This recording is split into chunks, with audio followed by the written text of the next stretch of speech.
Hello everyone! Kamusta ang araw nyo today? Ako naman, busy-busyhan sa Kagala. So today walang pasok yung aking husband. So naggala-gala kaming dalawa. So naghahanap kami ng mapuntahan dahil malapit na ang summer vacation next month na. So sabi ko sa kanya, magpasyal-pasyal tayo, maghanap tayo ng magandang puntahan sa summer vacation. So, nag-lunch kami muna ng bibimyon at saka nemyon. At saka yan, kumain kami sa restaurant na yan na kinakainan ng mga vlogger sa YouTuber. Mga si Chuyang, nalala nyo? Yung nagsikat na pinagtatawanan yung lahi natin kasi yung magsalita ng Korean, ang tono Tagalog. Diyan din kumain.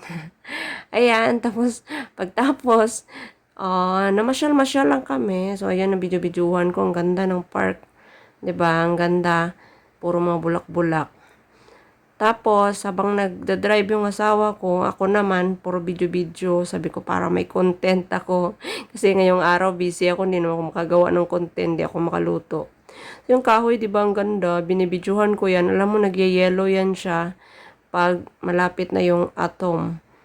Tapos, ayan na.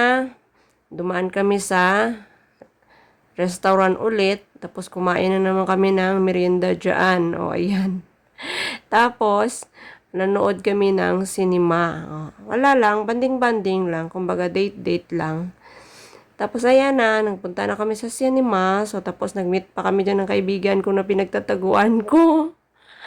Hindi ko nire-replyan, pinagtataguan ko siya. Pero nakita kami dyan, nanood din ng cinema, may ka-date din. Tapos, ayan o, ang Talcho, maganda yan siya. So, sabi ko sa asawa ko, next month na yan. Sa July 3 siya ang niya palabas. Sabi ko sa asawa ko, yan na naman ang sunod panoorin nating dalawa. Sabi niya, o sige, gusto ko rin yan. So, alam mo, nakakatawa sa akin. Kasi pag nanood ako ng cinema, mga kasamahan ko, puro lalaki. Kasi yung pinapanood ba, puro mga aksyon. Kaya mga kasama ko sa cinema, puro mga lalaki. Hindi mga babae, madalang na mga babae. Tapos ayan na, nag-order kami ng popcorn. Sabi ko sa asawa ko, mag-order ka lang dyan. Tapos mabidyo-bidyo muna ako para at least may pang-content ako. Sabi ko sa kanya, kasi wala ako ngayon pang-content eh. Tapos ayan, nagbidyo-bidyo ako sa labasan, may beranda. Sabi ko, grabe naman ang taas nito, 10th floor ata to. Sabi ko, grabe oh, kitang-kita yung view ng city ng Cheongju. Wow. Parang sa tower lang ako. Tapos sabi ko sa asawa ko, sige, panood ka lang dyan kasi commercial pa naman yan eh. Maaga kasi kami nakapasok. Hindi pa nag-start ang cinema. Sabi ko, sige ka, commercial pa lang naman yan. Ikaw lang muna dyan, muna ako. Mag-video-video muna ako sa labas ng mga view. Sabi niya, oh sige, sabi niya sa akin. So habang nag-video-video ako ng commercial na yan, may napansin pa akong nabidyohan dyan. Parang may may event sila.